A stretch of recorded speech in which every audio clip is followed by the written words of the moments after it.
ओम शांति। आज 3 दिसंबर 2024 की साकार मुरली।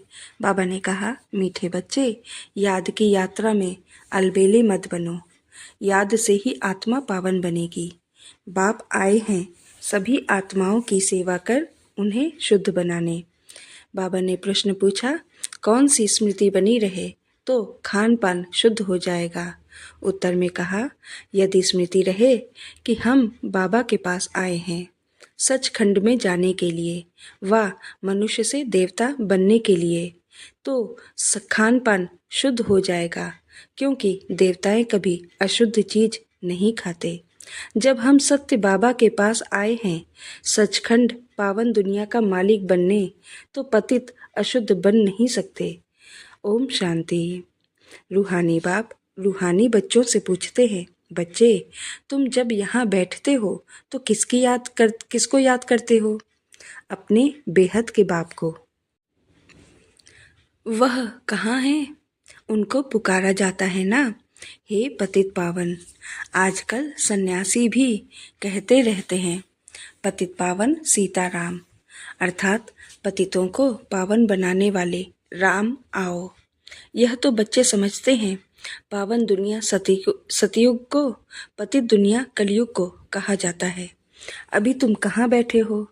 कलयुग के अंत में। इसलिए पुकारते हैं, बाबा आकर हमको पावन बनाओ। हम कौन हैं? आत्मा। आत्मा को ही पवित्र बनना है। आत्मा पवित्र बनती है तो शरीर भी पवित्र मिलता है।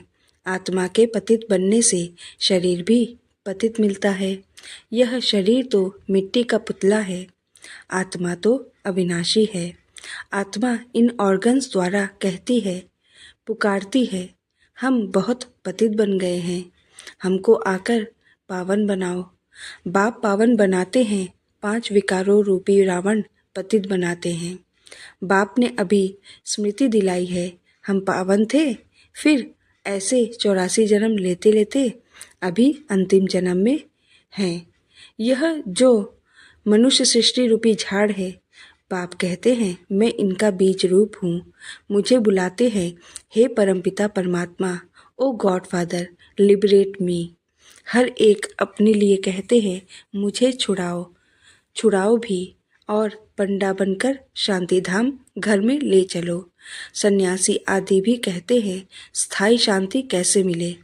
अब शांति धाम तो है घर, जहाँ से आत्माएं पाठ बजाने आती हैं।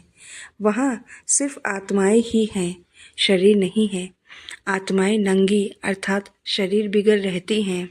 नंगे का अर्थ यह नहीं कि कपड़े पहनने बिगर रहना, नहीं, शरीर बिगर आत्माएं नंगी अशरीरी रहती हैं। बाप कहते हैं, बच्चे, तुम आत्माएं वहाँ मूल वतन में बिगर शरीर रहती हो, उसे निराकारी दुनिया कहा जाता है। बच्चों को सीढ़ी पर समझाया गया है, कैसे हम सीढ़ी नीचे उतरते आए हैं। पूरे 84 जन्म लगे हैं मैक्सिमम, फिर कोई एक जन्म भी लेते हैं, आत्माएं ऊपर से आती ही रहती हैं। अभी बाप कहते हैं, मैं आया हूँ पावन बनाने। शिव बाबा ब्रह्मा द्वारा तुम्हें पढ़ाते हैं। शिव बाबा हैं आत्माओं का बाप और ब्रह्मा को आदिदेव कहते हैं। इस दादा में बाप कैसे आते हैं यह तुम बच्चे ही जानते हो। मुझे बुलाते भी हैं, हे पतित पावन आओ। आत्माओं ने इस शरीर द्वारा बुलाया है। मुख्य आत्मा है ना, यह है ही दुख धाम। यहाँ कलयुग में देखो, बैठे बैठे अचानक मृत्यु हो जाती है। वहाँ ऐसे कोई बीमार ही नहीं होते। नाम ही है स्वर्ग, कितना अच्छा नाम है, कहने से दिल खुश हो जाता है। क्रिश्चियन भी कहते हैं, क्राइस्ट से 3000 वर्ष पहले पैराडाइज था। यहाँ भारतवासियों को तो कुछ भी पता नहीं है, क्योंकि उन्होंने सुख बहुत देखा है तो दुख भी बहुत देख रहे हैं। तमो प्रधान बने हैं। 84 जन्म भी इन्हों के हैं। आधा कल्प बाद फिर और धर्म वाले आते हैं। अभी तुम समझते हो, आधा कल्प देवी देवताएं थे तो और कोई धर्म नहीं था, फिर त्रेता में जब राम हुआ तो भी इस्लामी बौद्धि नहीं थे। मनुष्य तो बिल्कुल घोर अंधियारे में है। कह देते दुनिया की आयु लाखों वर्ष है, इसलिए मनुष्य मूझते हैं कि कलयुग अजून छोटा बच्चा है। तुम अभी समझते हो कलयुग पूरा हो, अभी सतयुग आएगा, इसलिए तुम आए हो बाप से स्वर्ग का वर्षा लेने। तुम सब स्वर्गवासी थे, बाप आते ही हैं स्वर्ग स्थापन करने। तुम ही स्वर्ग में आते हो, बाकी सब शांति धाम घर चले जाते हैं। वह है स्वीट होम, आत्माएं वहाँ निवास करती हैं, फिर यहाँ आकर पाठधारी बनते हैं। शरीर बिगड़ तो आत्मा बोल भी न सके, वहाँ शरीर न होने के कारण आत्माएं शांति में रहती हैं। फिर आधा कल्प है देवी देवताएं, सूर्यवंशी चंद्रवंशी। फिर द्वापर कलयुग में होते हैं मनुष्य। देवताओं का राज्य था, फिर अब वह कहाँ गए किसको पता नहीं। यह नॉलेज अभी तुमको बाप से मिलती है, और कोई मनुष्य में यह नॉलेज होती नहीं। बाप ही आकर मनुष्यों को यह नॉलेज देते हैं, जिससे ही मनुष्य से देवता बनते हैं। तुम यहाँ आए ही हो मनुष्य से देवता बनने के लिए। देवताओं का खान पान अशुद्ध नहीं होता, वे कभी बीड़ी आदि पीते नहीं। यहाँ के पतित मनुष्यों की बात मत पूछो, क्या क्या खाते हैं। अब बाप समझाते हैं, यह भारत पहले सचखंड था, जरूर सच्चे बाप ने स्थापन किया होगा। बाप को ही ट्रुथ कहा जाता है। बाप ही कहते हैं, मैं ही इस भारत को सचखंड बनाता हूँ। तुम सच्चे देवताएं कैसे बन सकते हो, वह भी तुमको सिखलाता हूँ। कितने बच्चे यहाँ आते हैं, इसलिए यह मकान आदि बनवाने पड़ते हैं। अंत तक भी बनते रहेंगे, बहुत बनेंगे। मकान खरीद भी करते हैं। शिव बाबा ब्रह्मा द्वारा कार्य करते हैं। ब्रह्मा हो गया सांवरा, क्योंकि यह बहुत जन्मों के अंत का जन्म है ना। यह फिर गोरा बनेगा। कृष्ण का भी चित्र गोरा और सांवरा है ना। म्यूजियम में बड़े बड़े अच्छे चित्र हैं, जिस पर तुम किसको अच्छी रीति समझा सकते हो।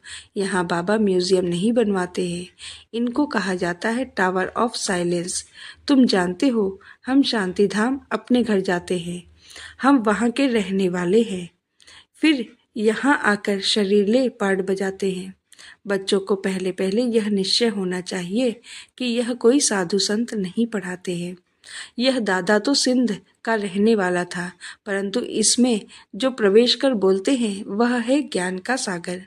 उनको कोई जानते ही नहीं, कहते भी हैं गॉडफादर, परंतु कह देते उनका नाम रूप है ही नहीं। वह निराकार है, उनका कोई आकार नहीं है। फिर कह देते वह सर्वव्यापी है।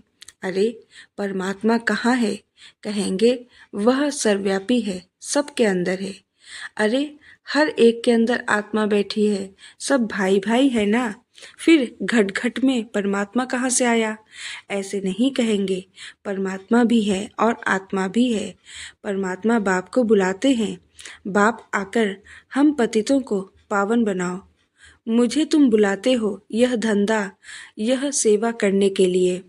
हम सभी को आकर शुद्ध बनाओ। पतित दुनिया में हमको निमंत्रण देते हो, कहते हो बाबा हम पतित हैं। बाप तो पावन दुनिया देखते ही नहीं, पतित दुनिया में ही तुम्हारी सेवा करने के लिए आए हैं। अब यह रावण राज्य विनाश हो जाएगा, बाकी तुम जो राजयोग सीखते हो वह जाकर राजाओं का राजा बनते हो। तुमको अनगिनत बार पढ़ाया है, फिर 5000 वर्ष बाद तुमको ही पढ़ाएंगे। सतयुग त्रेता की राजधानी अब स्थापन हो रही है। पहले है ब्राह्मण कुल, प्रजापिता ब्रह्मा गाया जाता है ना, जिसको एडम आदिदेव कहते हैं। यह कोई को पता नहीं है, बहुत हैं जो यहाँ आकर सुनकर फिर माया के वश हो जाते हैं। पुण्य आत्मा बनते बनते पाप आत्मा बन पड़ते हैं। माया बड़ी जबरदस्त है, सबको पाप आत्मा बना देती है। यहाँ कोई भी पवित्र आत्मा पुण्य आत्मा है नहीं। पवित्र आत्माएं देवी देवता ही थे। जब सभी पतित बन जाते हैं तब बाप को बुलाते हैं। अभी यह है रावण राज्य, पतित दुनिया। इनको कहा जाता है कांटों का जंगल। सत्युग को कहा जाता है garden of flowers. Mughal garden में कितने फर्स्ट क्लास अच्छे अच्छे फूल होते हैं। अक के भी फूल मिलेंगे, परंतु इसका अर्थ कोई भी समझते नहीं है। शिव के ऊपर अक क्यों चढ़ाते हैं, यह भी बाप बैठ समझाते हैं। मैं जब पढ़ाता हूँ तो उनमें कोई फर्स्ट क्लास मोतिये, कोई रतन ज्योत, कोई फिर अक के भी हैं। नंबरवार तो है ना, तो इसको कहा ही जाता है दुखधाम मृत्युलोक। सतयुग है अमरलोक। यह बातें कोई शास्त्रों में नहीं है। शास्त्र तो इस दादा ने पढ़े हैं, बाप तो शास्त्र नहीं पढ़ाएंगे। बाप तो खुद सद्गति दाता है करके गीता को रेफर करते हैं। सर्व शास्त्रमयी शिरोमणि गीता भगवान ने गाई है, परंतु भगवान किसको कहा जाता है यह भारतवासियों को पता नहीं। बाप कहते हैं, मैं निष्काम सेवा करता हूँ, तुमको विश्व का मालिक बनाता हूँ, मैं नहीं बनता हूँ। स्वर्ग में तुम मुझे याद नहीं करते हो। दुख में सिमरन सब करे, सुख में करे ना कोई। इनको दुख और सुख का खेल कहा जाता है। स्वर्ग में और कोई दूसरा धर्म होता ही नहीं। वह सभी आते ही हैं बाद में। तुम जानते हो अभी इस पुरानी दुनिया का विनाश हो जाएगा। नेचुरल कैलेमिटीज, तूफान आएंगे जोर से, सब खत्म हो जाएंगे। तो बाप अभी आकर बेसमझदार से समझदार बनाते हैं। बाप ने कितना धनमाल दिया था, सब कहाँ गया। अभी कितने इंसॉल्वेंट बन गए हैं। भारत जो सोने की चिड़िया था, वह अब क्या बन पड़ा है। अब फिर पतित पावन बाप आए हुए हैं, राजयोग सिखला रहे हैं। वह है हठयोग, यह है राजयोग। यह राजयोग दोनों के लिए है। वह हठयोग सिर्फ पुरुष ही सीखते हैं।